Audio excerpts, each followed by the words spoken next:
Unlike the first Minister, we're not scared of fucking swearing as we discuss Rangers' COVID breach, Hamilton cruising the Lanarkshire Derby, as well as Dave Cormack's postponed Q&A, and Lenny facing a board review. It's episode 9 of the False 90s podcast. With me today we have just Marcus and Kyle. How are you doing tonight, guys? I'm alright. Good mate. How are you doing? Yeah, good. Bit bored this weekend because Hibs' game was called off due to a frozen pitch at Ross County. That's all we're touching on because we can't really talk about this fun game. We'll start with Rangers though. 1-0 win over Tommy Wright and his Killy team. I just don't think Tommy Wright was in the stands. Was in charge for this one, was he? I'm not too sure. He was in the stands. Was he in the stands? Okay. I want to win a absolute screamer from Ryan Jack. Yes. Arguably, probably one of the lead goals of the season, probably. Beautiful strike. The touch he took to control it, and then... yeah. You could tell as soon as he was leaving his foot, that was going straight in. The keeper absolutely not a chance. But yeah, it was okay from Rangers. I thought could be better. It's just that final third, I think, is what's missing. And obviously, he just shows that how much we were missing Morelos in that game. It's just the way he holds the ball and everything. I think it shouldn't be, because obviously we've been scoring a lot of goals without Morelos, but Morelos has been involved in the team. But yeah, no, I can't really complain with another 3 points on the board, another win towards the title. So, do you feel like the performance was quite similar to the Hamilton game, and that there was a lack of urgency? No, I wouldn't say it was similar to the Hamilton game. It was better than the Hamilton game for sure. But yeah, it was an okay performance. I wasn't going to say it was brilliant. Like, we did dominate the ball as you'd expect us to do, but you probably got to give credit to Kamaric as well. Kamaric defending.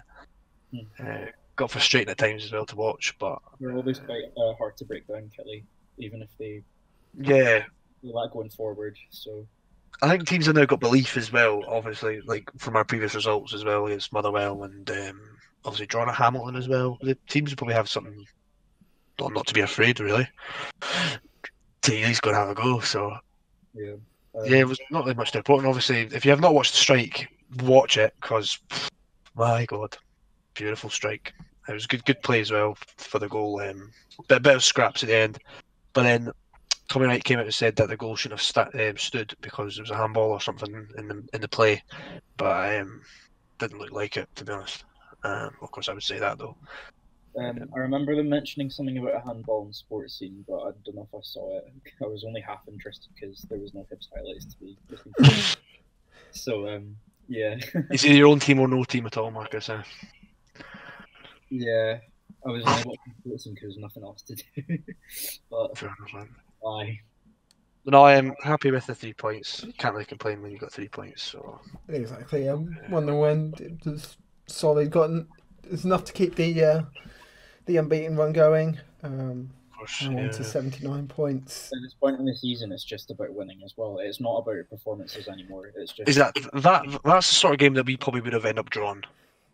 And obviously the Hamilton game was a prime example of that as well. I think I think if you want to be title winners, those are the kind of games where you have to be scrappy and get a 1-0 win despite not playing well. Well, I think most of the Rangers fans, and fans in general, and pundits as well, are obviously sort of like dissing Rangers' performances to a degree. But it's just because obviously the start of the season we've been very, very good. It's just probably just a bit, I don't know what the word is for it, but like we've been playing that sort of high standards for weeks, and then you're just a bit like, oh, it's just another game. But that's the sort of game that we would have lost probably last season or the season before. It just shows that the mentality is at least better. Yeah, it would have been hard to keep up those standards for the whole season anyway. So the fact exactly. The dips came, the inevitable dip has come in form, but you're still winning. That's what you want, really. It's like champions, to be honest. Exactly. So I don't think it's anything to worry about. too much. As long as So we it's win. now, there's now 4 wins we need and a draw to wrap up the title. Still on for it, Celtic Park though. There was other news coming out of Rangers this weekend. I'll let you guys cover this one as well because it's on the opposite side of a win. It's not good news. Yeah. So Rangers tweeted out. Let me just get the tweet up. There's news 2 hours ago about Hibs coronavirus cases, but we'll come back to that later. Really? Yeah, Yes. one case confirmed, but we'll touch on that later. But yeah, there was an incident with Rangers players. I was going to try to tweet up for you. Give me a second. So Rangers tweeted out on the 14th at 8:15 at night, saying Rangers are aware of an alleged incident which is subject to an internal investigation. We will make no further comment. And it was quickly released after that there was coronavirus breaches in the club from certain players, and not 100% confirmed. But the rumours are it's Calvin Bassey, Nathan Patterson, Dabo Mbudi, and Kieran Dixon were at a party. Obviously, it's not on for any club to be doing that. It's frankly embarrassing for fans and probably the staff and the first team players. Because I like what you said before, Marcus, before we started recording, it really is just there should be more that's been done, but I know the club will, like what they did with the previous with John Jones incident. They'll definitely be fined and banned games. I wish I was at a gaff. Obviously, if it was allowed. We all do, mate. To be honest, that's the thing. None of us want to be in this situation, but we're all just so like. You wonder what's going through their heads. Do they think that the rest of us are okay with this situation? Do they just think that it's just me that's affected, so I'm going to go and... This will be our first title since 2011. Why would you risk that at all? Yeah, it's embarrassing. It really is. And plus, we've all been slagging Celtic for them going to Dubai, and then I'm not saying that this is worse or better because a breach is a breach. But the fact it's the second time in a row that Rangers players have been caught heading to a gaff, you know what I mean? I know. We should be doing better anyway. The thing is, I think it's slightly different. It's kind of like Celtic have kind of doubled down and said, you know, it was okay to go to Dubai, rather than Rangers have made swift action to kind of fine the players, ban the players from playing. And but this is not about Celtic at all. Yeah, of course. It's us. We should be having higher standards than what we've done already. You'd hope so from one of the biggest clubs in the country having to. There's not really much to comment on it. I hope the board and Gerrard does what he does. And Gerrard will be raging. He'll be fuming. And then look what happened to Jones and Edmondson. They've been shipped on loan. Exactly. And I genuinely think that these players will not have a future, to be honest, at the club at all. It's just a shame because I do like Bassey. He's been pretty decent when he's been involved in some of the games. Obviously given Born arrest. And Patterson's been decent as well. I hope a conclusion comes to it. Hopefully they be fined out a lot of wages. And I hope the club just deal with it properly. Which they will, I hope. I think, yeah. Especially with they've got games in Europe coming up on Thursday, that kind of puts a spotlight on an unnecessary spotlight on the team going into of course. A big game. It's just lucky that it was the only positive I can take from this is what I've said previously before we were recording. Is that it was found out on a Sunday, so there was no bubble broke within the squad, so they didn't go back to the bubble with the squad that could have risked the whole entire squad. Yeah. So that would be worse. Imagine having a situation like Celtic had where you've got what, half your first team having to isolate before a big European match. You know what I mean? That's the last thing. Yeah. So on that as well, I've got the Hibs statement up. So Hibernian FC confirmed that a player is self-isolating after contracting coronavirus. The player, who is showing no symptoms, which is good, tested positive after he came into contact with the virus at home over the weekend. He has not been inside the stadium or training centre since contracting the virus and will be isolated for 10 days. So, kind of like what Kyle was saying, the good thing about that is there's no reason to believe that it spread around the club. You know, so whoever it is, that should just be an isolated incident, and that should be fine. I don't know. I feel like as a Hib supporter, we've been kind of lucky. With how coronavirus has gone over the season. We've never really had any major kind of breaches with it. Yeah, this is the first confirmed case in the club. Yeah, I feel like we've been kind of lucky with it. I know Alex Gogic had a false positive, but that wasn't obviously. It wasn't a positive. It wasn't an actual positive. So yeah, I feel like St Mirren have had troubles, Aberdeen have had troubles, Killie. You know, I feel like a lot of shenanigans has gone, but I think we've been kind of untouched. So the fact that it's finally happened isn't surprising. I was kind of expecting it to happen at some point to us, but the fact it hasn't spread around the club is something. Sounds like it isn't. Yeah, I really hope so. But yeah, and I hope the player, obviously, whoever it is, can recover. The fact they're showing no symptoms as well is decent. Yeah. So yeah, brilliant. But yeah, I didn't know about that until you just said that, so I just looked up and I've got the. Yeah, I was just scrolling Twitter and it was up there. Yeah, so. it's fine that we released a statement, but yeah, no, that's like I said, I knew it was going to happen at some point because it's like we've it's been coming. We've been quite lucky with it through the season. So yeah, talking about it, First Minister has come out about the Rangers thing and kind of slated everyone involved.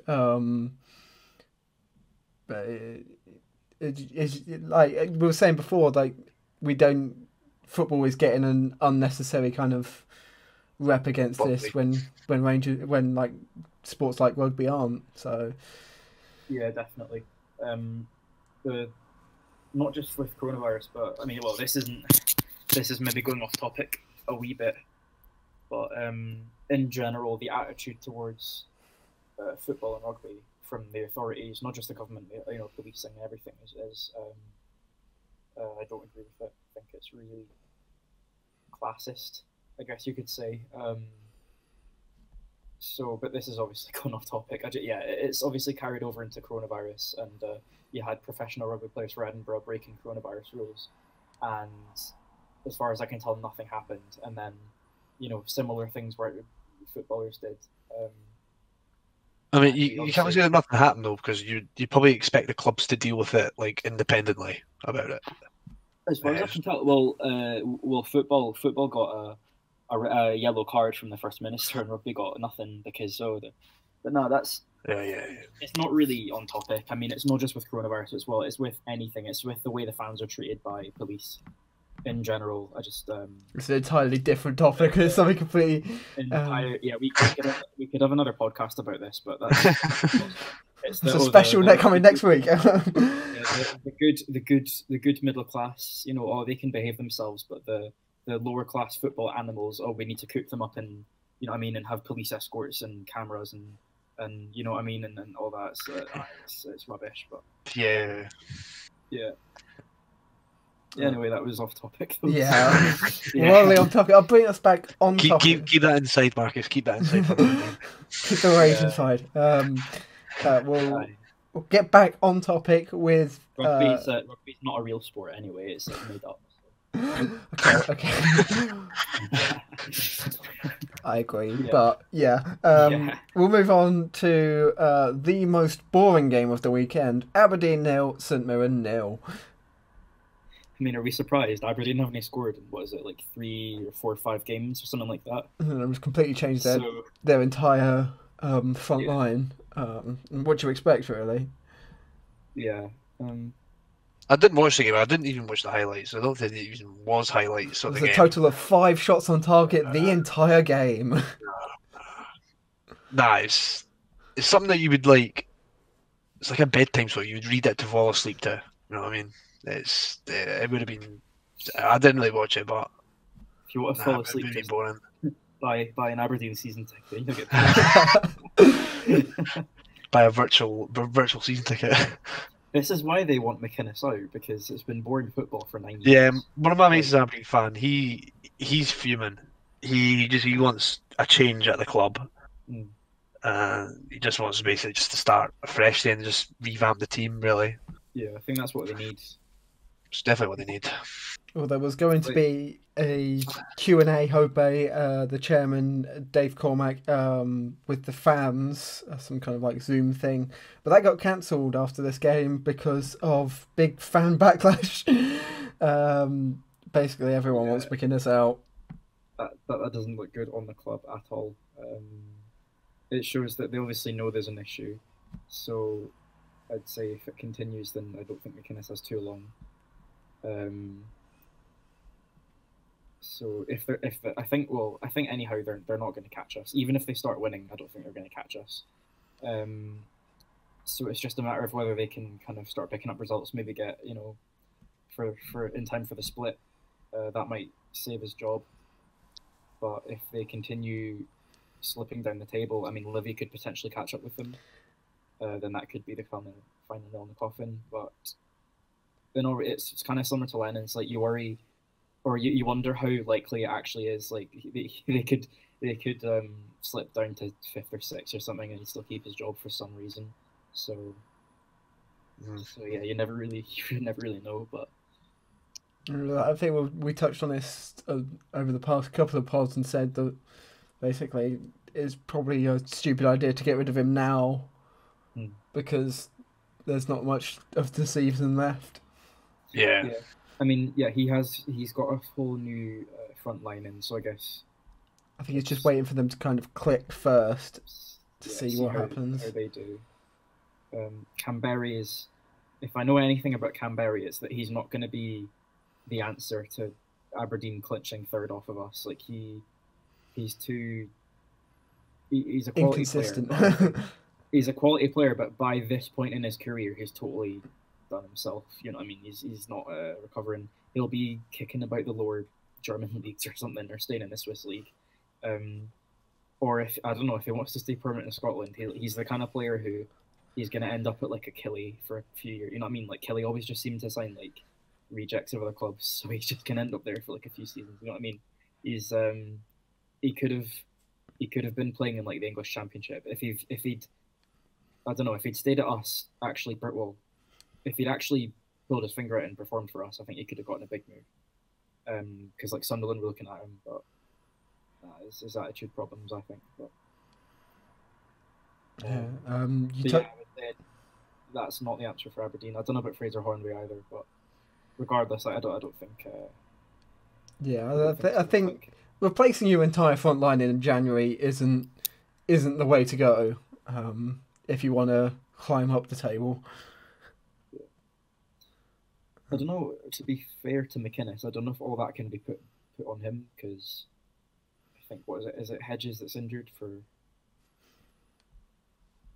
a few months, and Watkins got recalled from his loan, so I don't know, it's obviously not all down to McInnes, like he's kind of just working with what is available. What has been given, yeah. Yeah, but at the same time, it's you just you wonder how long he's going to keep his job. Like,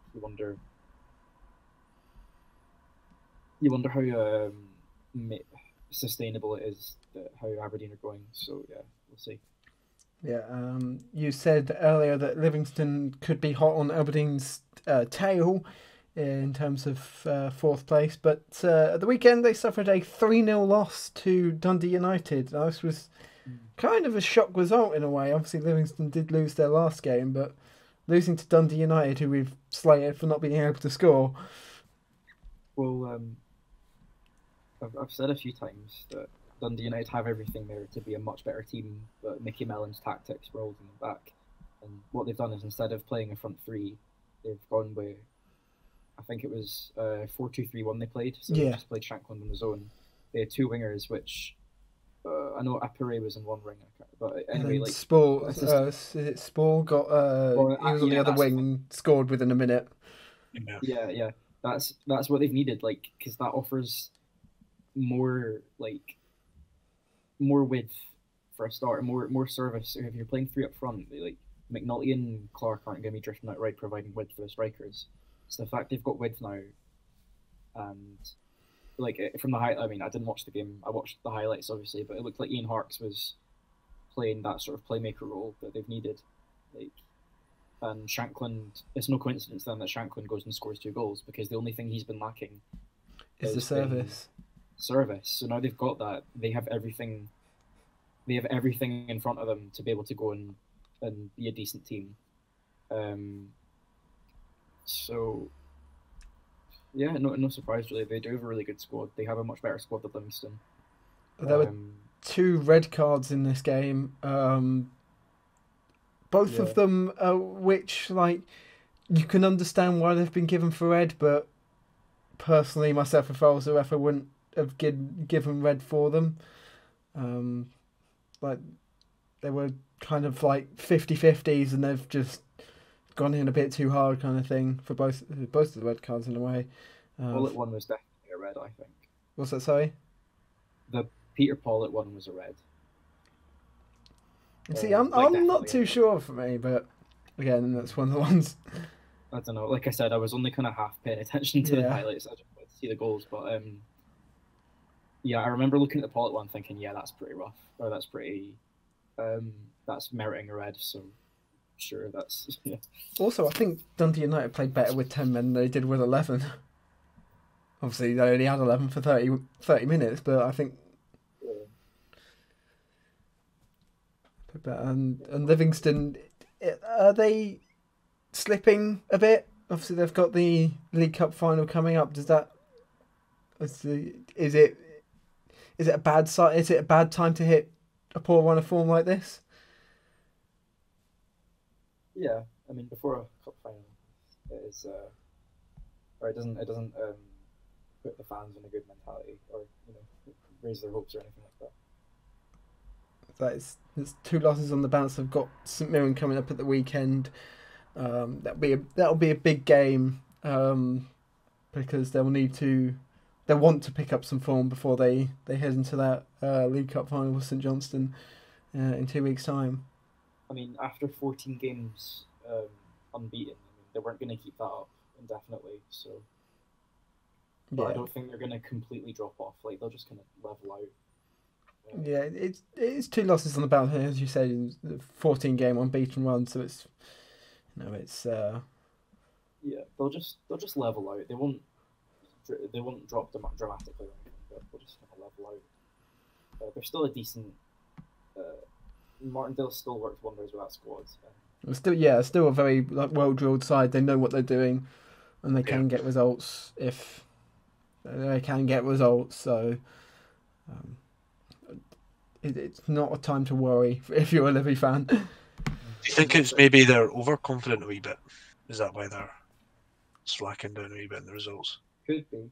It could be. I think the last time I think their loss to St Johnstone did kind of hit them a bit. So it could be something to do with that as well, as that they've finally lost their unbeaten run. They were hit last game and they're kind of on low morale heading into this one. I mean, they were praised so much by the media. I think it would have been a bit difficult not to believe your own hype, from a player's point of view. So I don't know, potentially that's the case. Yeah. But Livingston are the kind of club that whenever they've done well in the top flight the past few years, they suit being an underdog. Like, they suit kind of just having an 11 that grafts and works, and the reason they do that is because they know that as a club they don't have the budget of a lot of other teams in the league. So they kind of have to, to get results, they have to work that hard. And maybe that kind of football doesn't work as well if you don't have that mentality that you're going to be up against it. If you think that the game's going to be easy, then maybe you get complacent, like you're saying, and then just kind of slip out. But yeah, Livingston, like they get their strength from being written off.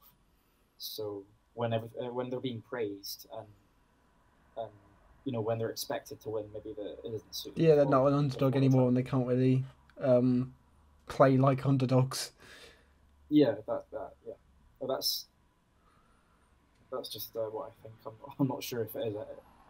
You'd hope professionals wouldn't get complacent like that, but I'm not too sure. Right. Talking about complacency, we move to Fir Park for the Lanarkshire Derby. Motherwell 1, Hamilton Academical 4. Is that what you think happened? Do you think Motherwell got complacent? I think Motherwell were just shit. I just wanted some kind of segue. Yeah, I think. I mean, it's February. What else can you say? It's Hamilton's season has started, like it always does in February. So Hamilton do have a knack of being awful for up until about February time, and then turning it on in February and surviving. Which they've done it again, and then in probably one of their biggest game of the season, it's a result which you wouldn't have expected a 4-1, even if you did predict a Hamilton win. I think it's simply just that. I thought Hamilton would win, but I think I said 2-1 in last week's predictions. So, do you want to hear the results from last week? I think we'll go over that when we get to doing the results, predicting. Just because it came in a conversation there, I have them all. Yeah, I'm very interested to know. Yeah, I'm interested as well. Apparently, there is a clear winner, but it's a shame that Lewis isn't on this week because he'd be able to tell us what went wrong with Motherwell. Maybe that's why he's not on. Because... Yeah, probably. Yeah, maybe that's right. Nah, I don't know. I watched. I had the game on in the background, and I was kind of like half paying attention to it. But Hamilton just strolled it. Like honestly, I watched the highlights. It looked like they completely were just in control from the first whistle. Yeah, I don't think there's much else you could say. Like Motherwell, it's really strange because I think they have looked a bit better under Alexander, but I think you've got a lot of players in that squad like Campbell and O'Donnell, whose contracts are running up, who maybe don't have the incentive to work as much for the club. So maybe that's your problem, is that you've got a squad of players that is a bit like Hibs, kind of at the start of last decade. We had a lot of players that obviously didn't want to be there. A lot of loan players, so just kind of seeing out their contracts, seeing a certain Irish defender who's now somehow scammed his way into the Premier League. Who will go unnamed, but I think we're talking about Sam. He's an awful right back anyway. Awful human being. But it's a recipe for disaster when you've got a squad that. I mean, that's what I mean. I'm saying all this about other clubs. This is just from an outsider looking in. I don't follow any of these clubs, but from what it looks like to me, it looks like Motherwell need a shake-up in terms of the squad. They just need Alexander just needs a window just to Campbell and that refresh the entire squad. Yeah. Go down to England if you want to. We'll bring some new faces in. And, players that want to be there, I guess. Because like O'Donnell as well, a lot of players that just probably feel like they should be playing at a higher level. So I don't know who got sent off within the first 20 minutes of the game. Yeah, I mean, what can you say? Just a calamitous from the start from Motherwell in general. But, yeah. I think the Hamiltons, their season have started. They're up to 11th in the table. They're no longer bottom. And this is where the push begins. I'd expect to see Hamilton getting quite a few more points on the board and escaping relegation again. Unfortunately, I think they will. Because I think that the way... I mean, the other teams we're talking about for relegation, or not for relegation, but for the playoff place anyway, is Kelly and Motherwell, and Hamilton have already proven that they're way better than Motherwell. So, and I think they would probably beat Killie right now as well. So, if they keep this up, then they can easily outperform those teams. So there's no reason why they can't finish like 10th, probably. Is where they'll finish, I think, 10th. Yeah. So, from 10th to 2nd on Sunday, there was a 2-1 win for Celtic over St Johnstone. 2 Odyssey Edouard goals. It was a good performance from Celtic, one they've kind of been lacking from over the past few weeks, but again, I don't know if it was a good performance from Celtic. It's a win. I think and it's 4 wins on the bounce. The thing is that when I saw that St Johnstone were, because I watched the game, as soon as I saw St Johnstone scored, I thought they've done it, because that's usually been the story with Celtic this season. You know, a team's gone 1-0 up, and then you think, oh, that'll be that then, because Celtic won't kind of fight their way back into it. But what saved Celtic was just like 2 moments of quality from Edouard, as far as I'm concerned. 2 moments within 2 minutes of each other as well. Yeah, I don't think they were overly impressive. I think St Johnstone were probably unlucky not to get something from the game. Yeah, there was a couple instances for penalties for St Johnstone. Callum Davidson said they were denied at least 2. So is this one of those where I think, should there be more calls for referees to, be better in Scotland or for VAR? Not VAR. I mean, it'd be too much money for like the smaller teams for VAR. So against VAR, it's unreal. Like, goal line technology, yes, but VAR, no. Yeah. All the referees are part-time as well, so if you had full-time referees, maybe that would solve the refereeing issue. And also, in Scotland, you don't have to declare what club you support if you're a referee. That's something I've learned. Well, you don't have to declare it officially. I mean, we all know who they support.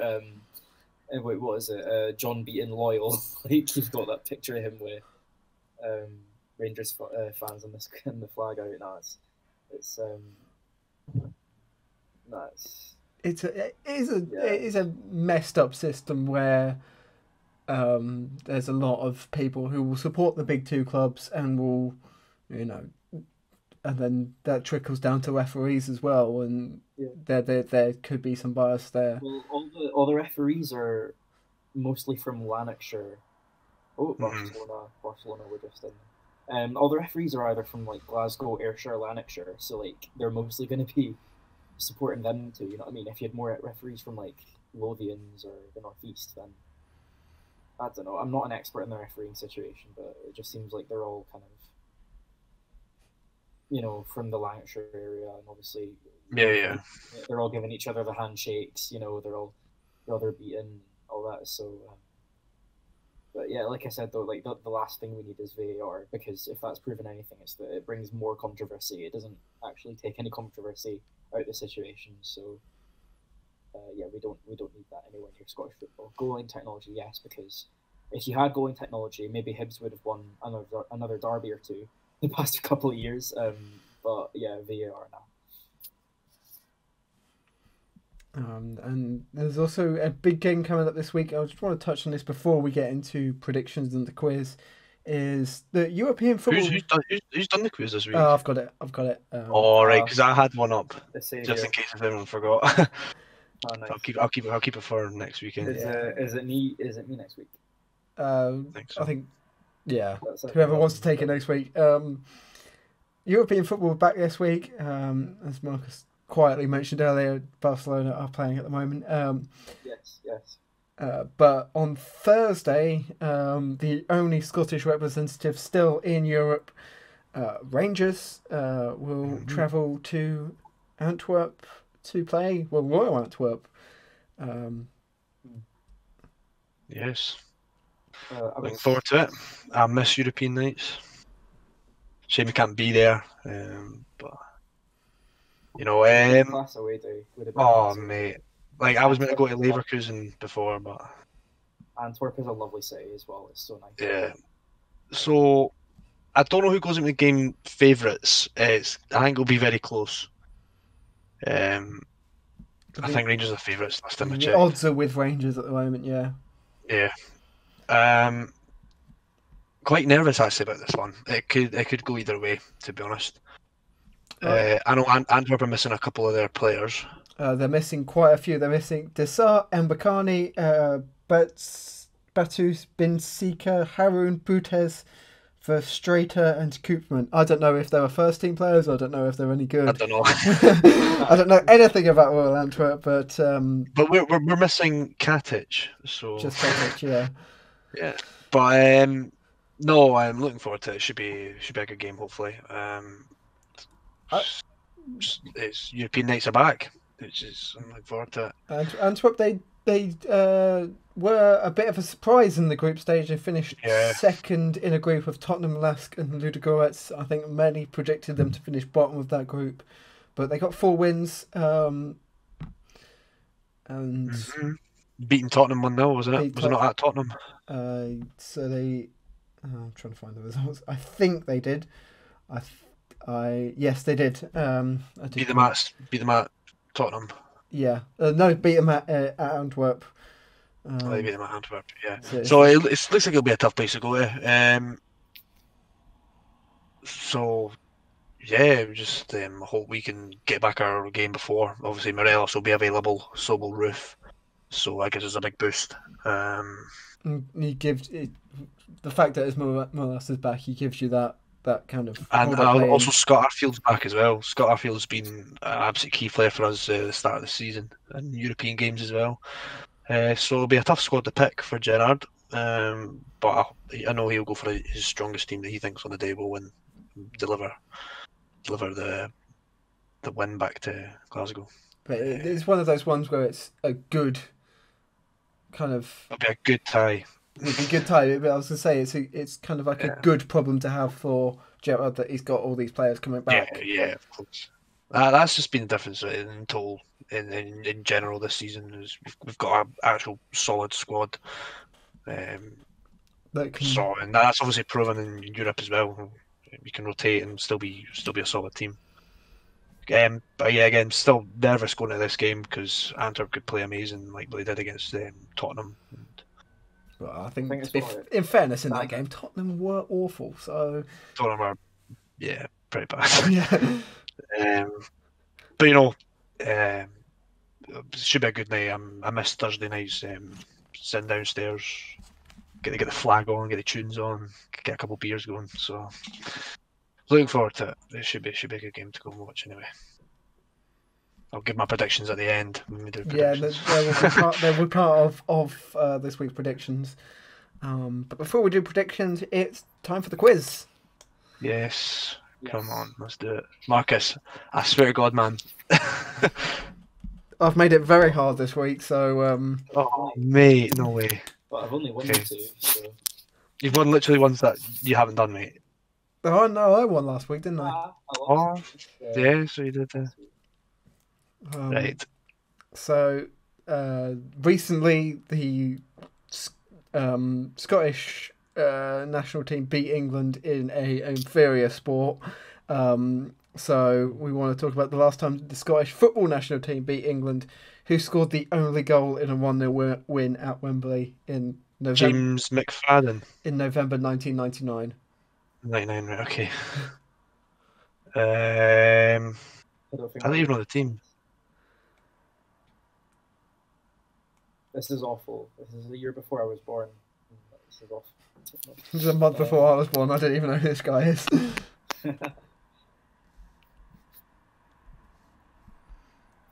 What competition was it? Was it in? I think it was the Euros playoffs for Euro 2000. All the Scotland dads are shouting at us right now. Exactly. Everyone over the age of about 25. I didn't even know the team, mate. So was that like Phil Neville in the England team, right? Yeah, it would have been something like that, yeah.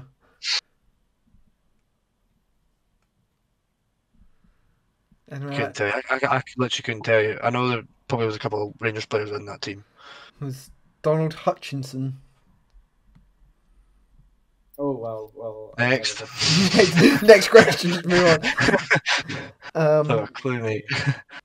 Okay, we'll move on to someone. I think this will be a who's first on the buzzer one. Who did Rangers beat when they last won the Scottish Cup in 2009? Falkirk. Yeah, it was. Marcus gets the point. Yes, that was a complete guess. Oh my god. Right. And then another one that could be a quick one. So Hibs at the moment are sitting in third place. Who was the leading goal scorer for Hibs the last time they finished third? Canberra. In 2004-2005. Oh, Christ, man. What is this? Abomination. Come on, Marcus, you guess, mate. This was before I'd been to my first Hibs game. I think my first Hibs game would have been 6-7. So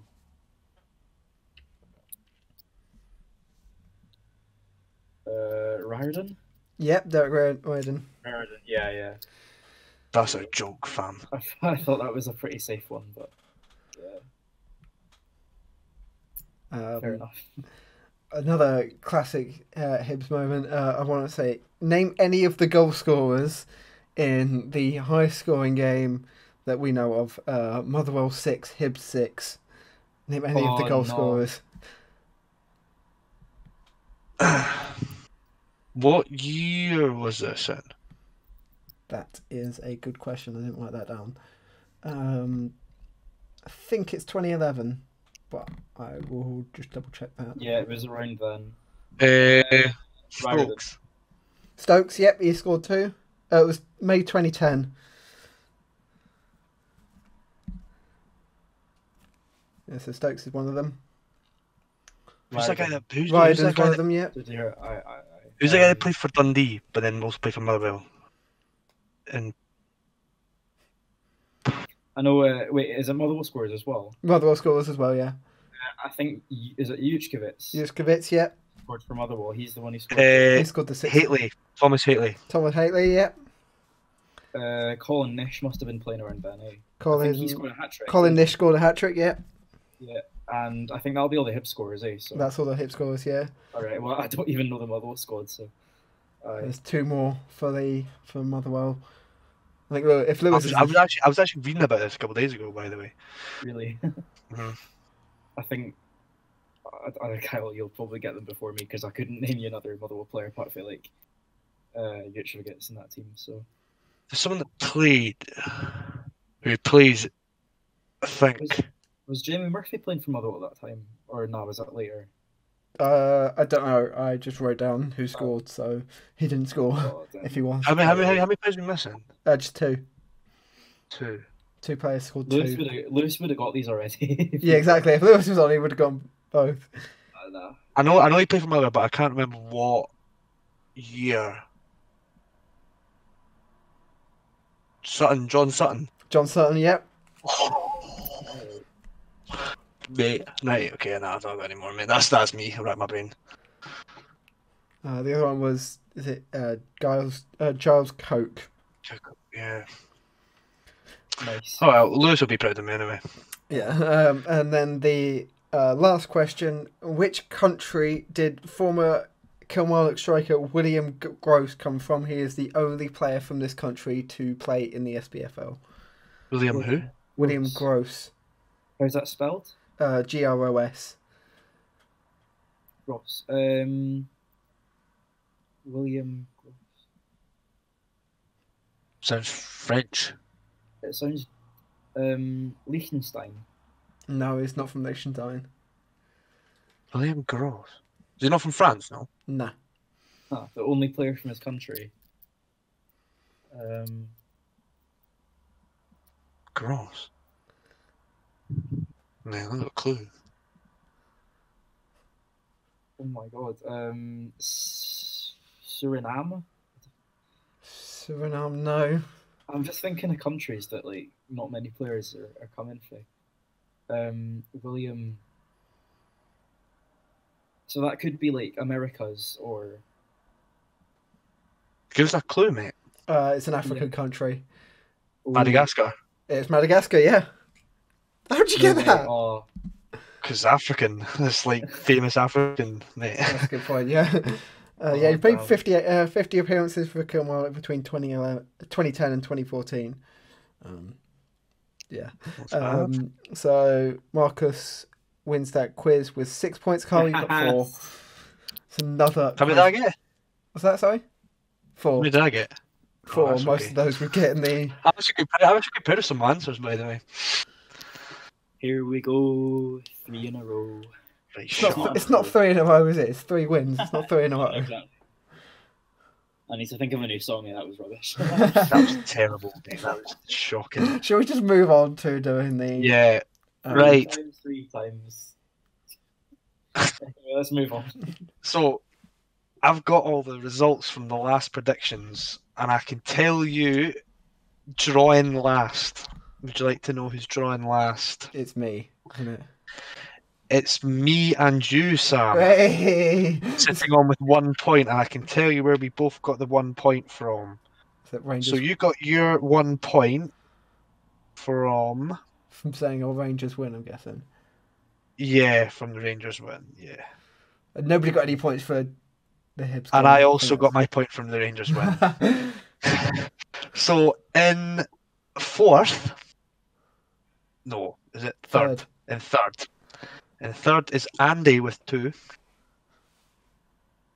What? He got his points from the Hamilton game. Oh. Yeah, because he predicted a Hamilton win. Yep. And from the Celtic game as well. And I'll just skip straight to 1st. Okay, It's so between... Okay. Me and Lewis. I hate to say this again. Marcus has won Oh, Jesus Christ. with 6. Yes. Where'd he get his points? It's an absolute joke. Yeah. So Where'd you he get got these a from? So he got a point for predicting a draw with Aberdeen and St Mirren. Okay. You said 1-1. You got a point for the Hamilton game. Okay. For predicting a win. Yeah. You got a point for the Rangers game. And you got 3 points because you predicted the Celtic and St Johnstone score correct. Ooh. Did I? Oh, did I say 2-1? Yes. Oh, Yeah. yeah. My notes you do. So Nice. Marcus is winning so far. Yeah. Unfortunately. Well, You when change you that said next week. earlier, well how see, many when points you did said Lewis get? earlier, What did Lewis get? Yeah. Lewis got 3. 3. Okay. I'll tell you where he got his points from as well. So not too bad all round.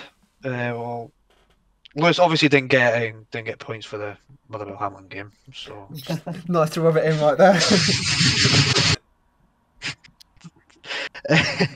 he got one in the Rangers game. I can't see. I might have actually got this wrong. Oh no, that's fine because that game didn't get played. He got a point in the Celtic game. There's one more, and no, I may have got this wrong actually. oh no. Anyway, we'll come back to that later. Is my title here? Is my title going to be null and void? Why would it be null and void? I thought you said you had it wrong. I mean, yeah, null and void. Yeah, that's just none Oh, of Doesn't get the Mars bar. mate. Straight up. And all it leads on is to this week's. This week's where we've got 2 games on Wednesday. charge. The Europa League game between Rangers and Antwerp, and 4 games on Saturday and 2 games on Sunday. So we've got quite a few this week, so lots of opportunity to get points. Damn. So the game's tomorrow, actually, no, but today by the time this pod comes out. Wednesday it'll be Celtic versus Aberdeen. It should be a good game. Well,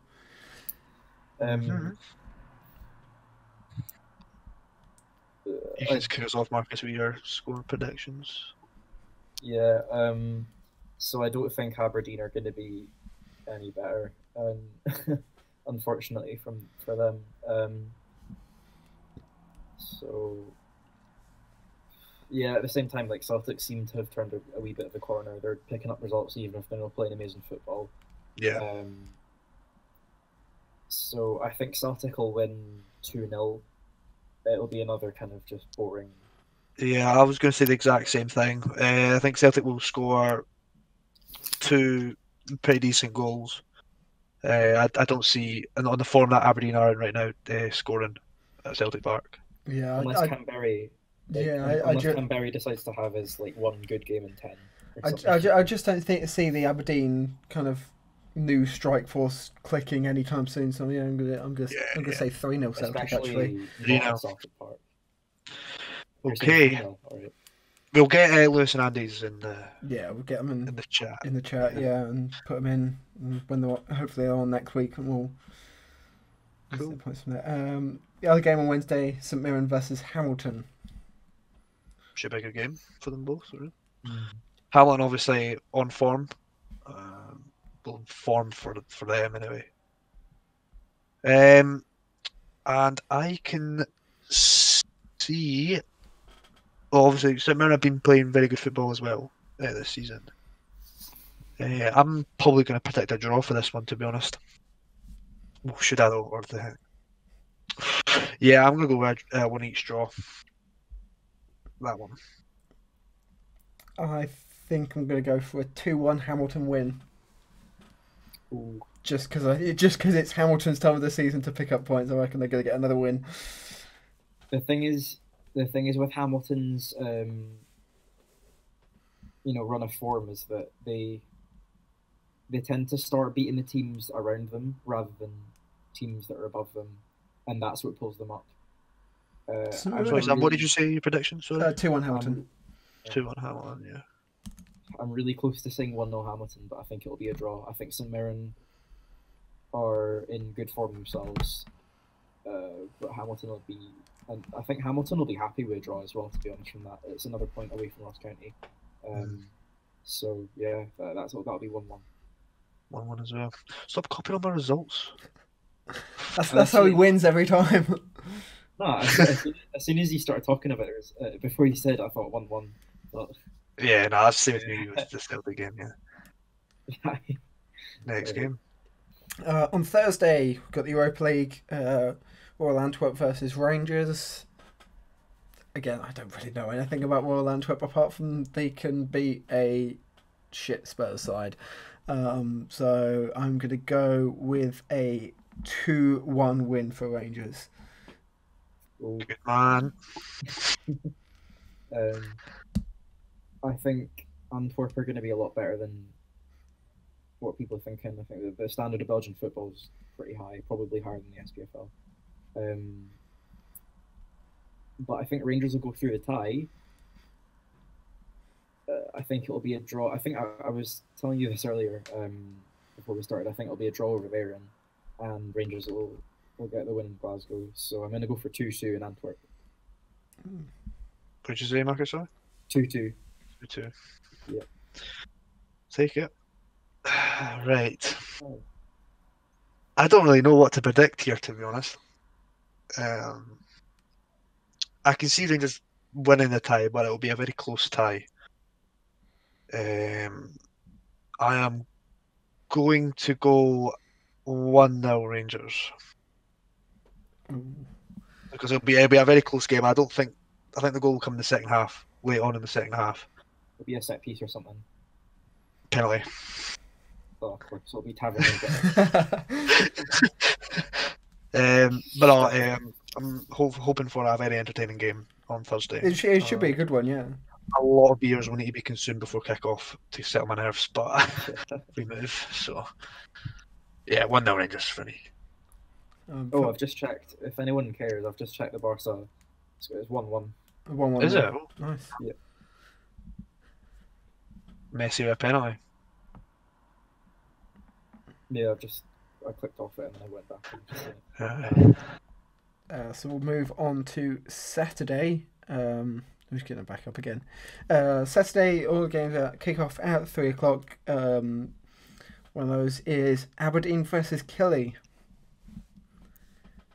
That's got a 0-0 all over it. Say 0-0, Marcus, yeah? Yeah, that Aberdeen and Kilmarnock under Tommy Wright, that's like... Yeah. You've got Derek McInnes up against Derek McInnes light. in Tommy Wright. So yeah, that's normal. To be honest, if anyone predicts 5-5 for this game and it turns out to be 5-5, I will buy them I will buy them about a selection box of Mars bars. I was going to say I'll buy the Mars factory for them. Imagine if it does though. Oh. No, I'm gonna go with what Marcus is saying and say 0-0. Yeah, 0-0. Okay. Because I'm a realist. We all are on the False 90s podcast. We should have a False 90s drinking game, and you've got like a checklist. You've got somebody says I'm a realist. You've got somebody predicting 5-5, and you've got somebody slating Derek McInnes for Aberdeen not scoring goals. And I don't know, there's probably more we could do, but that'd be fun. Maybe the listeners can try that. Yeah. Try and make your own False 90s drinking game. Yeah. Yeah. Just when talks, I'm going for 5-5. Oh, no. Someone needs to do it. Someone needs to do it. No, in all seriousness, I'll probably do it in a later game. I think it does have a very close tie written all over it. I think I'm going to go with a draw, but I'm going to say one each. I think Aberdeen will be eligible. Who's scored? I don't know. Joe Lewis at this point. Joe Lewis. Imagine though. with a Mark Oxley-esque goal. Yeah. Nah, like I can't remember. Was it Jimmy Glasgow? Header in the 98th minute or something like that. Barry tries his 100th overhead kick attempt and actually goes in. Mind he always used to try that with us. He would try 15 overhead kicks in a match. Did he got his permit? Yeah. Yeah. So he played at the weekend. That's why it was a 0-0 then. Anyway. And move on from that, from Canberra's current club to Canberra's old club, Hibs. They play Hamilton at Easter Road. Yeah, I'll go first because you're both the Hibs fans. Yeah. It will be, if Hamilton played like how they played against us, it will be a very interesting tie to watch. But obviously, it's at Easter Road, better pitch. I am going to go with a Hibs win, and I'm going to say 2-0 to Hibs. Hamilton are going to make it difficult because they always do at this time of the season. And Hibs, they've missed out last weekend. They go 2 weeks without playing, but I think they could pull off a 2-1 win. Depends who has COVID for Hibs as well, because if it's somebody that's really important to the way we play, like Martin Boyler or Adam, yeah, because the club hasn't set out. Sorry, Come out. I was gonna say Adam Jackson there, but I was like, not Jackson Irvine. Yeah, if it's either him or if it's either Martin Boyle or Jackson Irvine, then one of these players that are really crucial to the way we're playing it, and then I'd be a bit more nervous. But because we don't know who the player is, then I have to kind of assume. I don't know. I mean, for all we know, it could be like Matt Macy. He's just a sub goalkeeper, So, if it's a full strength squad for now, I'll say 3-1. I think we're gonna surprise people, and actually, it's going to be a bit not as close as people think. And the reason I say that is because Hibs do better against teams that like to have a goal, and I think Hamilton will be looking to have a go at us and attack a bit more. And I think the space they're leaving behind will mean that Martin Boyle will just, as he's... I mean, at this stage of the season, they kind of need to have an all-goal. Yeah, they do. I mean, they're away at Easter Road, so... Exactly, yeah. But it depends how they set up, but that's how I can see them setting up. So I think we'll beat them 3-1. I can see Martin Boyle scoring again. I hope Deutsch gets a goal because he's really due one, and he gets so much stick that's undeserved. So yeah, 3-1, but yeah, Hamilton will still get a goal away. Yeah, that's my prediction. Right. We've also got Motherwell versus St Johnstone.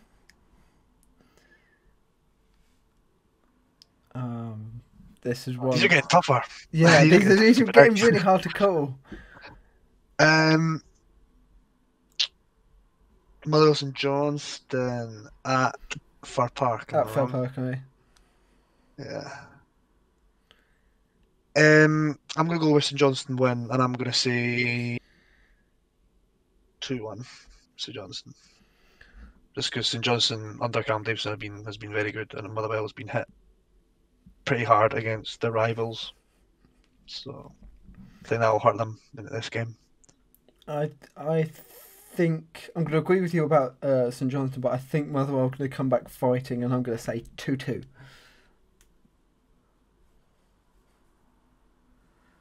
Marcus? Stinking.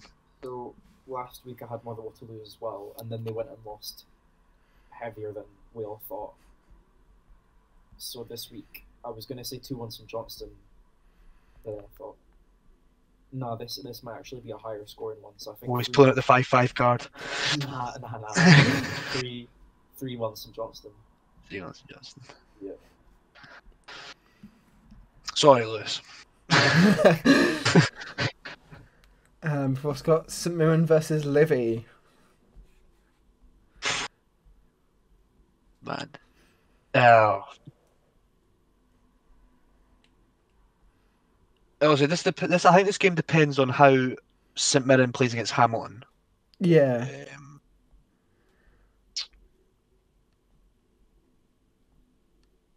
I'm going to back Livi.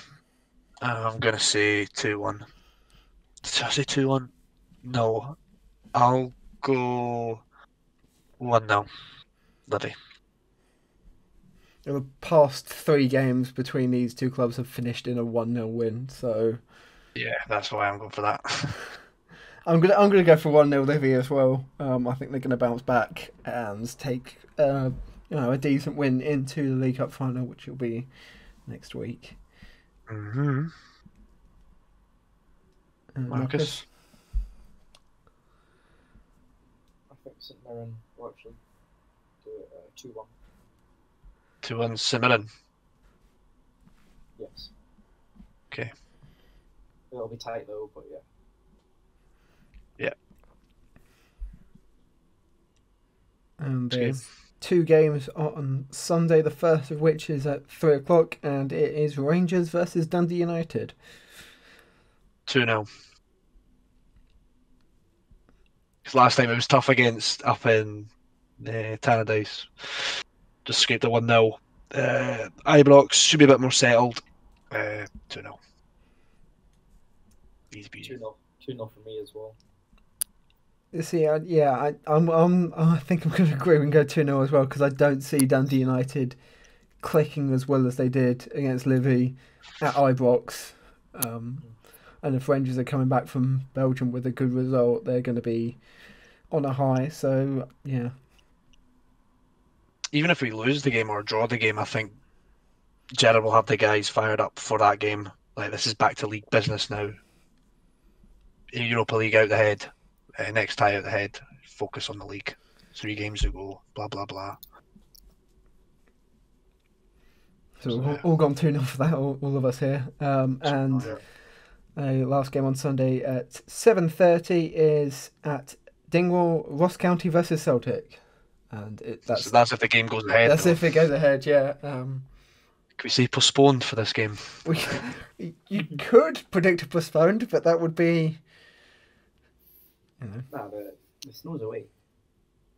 Yeah, that's true. But you don't know how it's like up there, though. Yeah, up there, I think it's still there. So, if the game goes ahead, Ross County did play well when they played against Celtic in the cup game. I'm just going to say, I think it will be 1 each. ooh.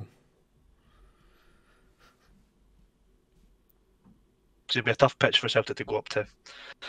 Especially one that was frozen for this weekend. It might be a bit, cut up kind of thing. So, yeah. And I kind of don't want to predict a Celtic win. So I'll give you that.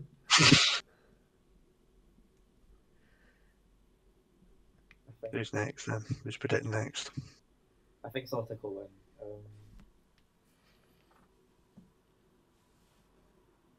I can't see Ross County doing anything.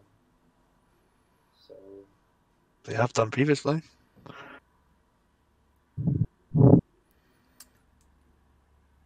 I don't know, because I can see Ross County pulling out results against teams, just maybe not against Celtic.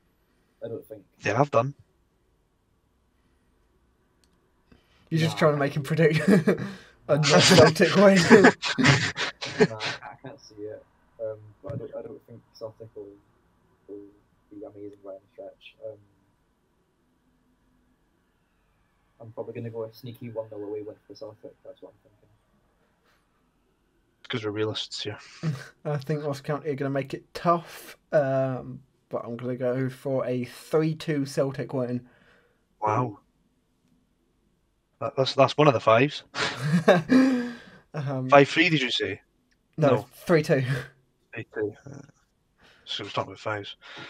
Right. We're leaving the 5-5s for someone else to predict. I think that's the one, is that? Yeah, obviously we said we could get predictions from Lewis and Andy before tomorrow's games, because if it's afterwards, that's not fair. If they get back to us afterwards, then they just forfeit those points. And Exactly, yeah, they don't get any points for them. I put them down for always postponed. I mean, you realise they finish a postponed game and they predict to get there. That's some 3 points right there, so easy points. Yeah. Anyway, guys, that is the end of the podcast today. Thank you guys for coming today, and we'll see you again next week. See you next week. The False 90s podcast is available on Apple Podcasts, Spotify, YouTube, Podbean, and our website at false90s.wordpress.com.